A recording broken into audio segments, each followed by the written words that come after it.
Hey guys, how's it going? Mr. Ash here. Just wanted to get started with our topic for today. We're going to look at creation stories of Native American tribes. We're going to look at two total. One, the Iroquois Nation, and two, the Blackfoot tribe. Excuse me.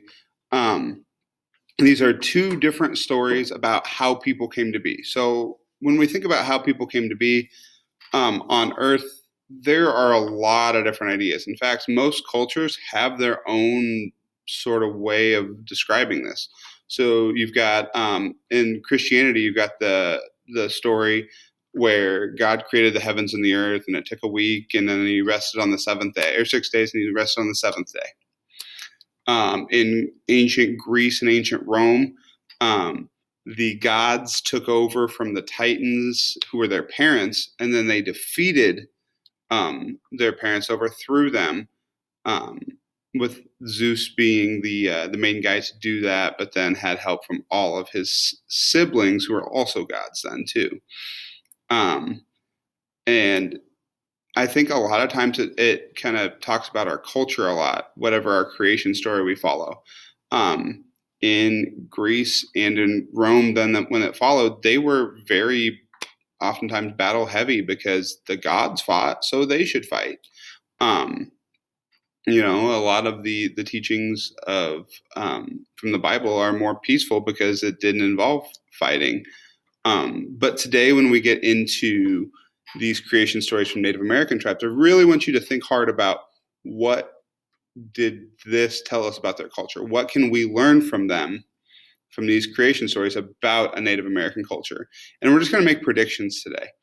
You're going to answer some questions on a Google form that kind of makes sure you understand it. You'll read through the story, and as you read, you'll answer the questions on a form.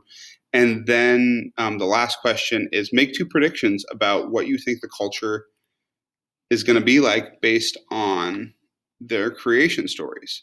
Now, you're going to read two different stories. Actually, you're only going to read one, but half the class will read one story, half the class will read the other story. And then tomorrow, when we come back together, or maybe even today a little bit, but mostly tomorrow when we come back together, we're going to share what we found, what we read about in the story, um, and kind of compare the two and tell how they're similar, how they're different, um, and what these people were really thinking. Now, you're going to think that some of these are really, really weird, okay? And that's okay. Keep an open mind. Okay, keep an open mind with their cultures when we're learning about other people's cultures. I think that's really, really important there. Okay. All right. I'm going to stop this video and let you get started. The assignment is posted in Google Classroom, and we are going to let you pick it up from there. Remember to do the form as you read. A lot of times it'll tell you, like, the questions will be right in there. It's kind of like a reading test. Read it, and as you go, read the questions so you know what's coming up there. All right. Sounds good. I'll let you guys get to work, and I will be around to help with any questions you have.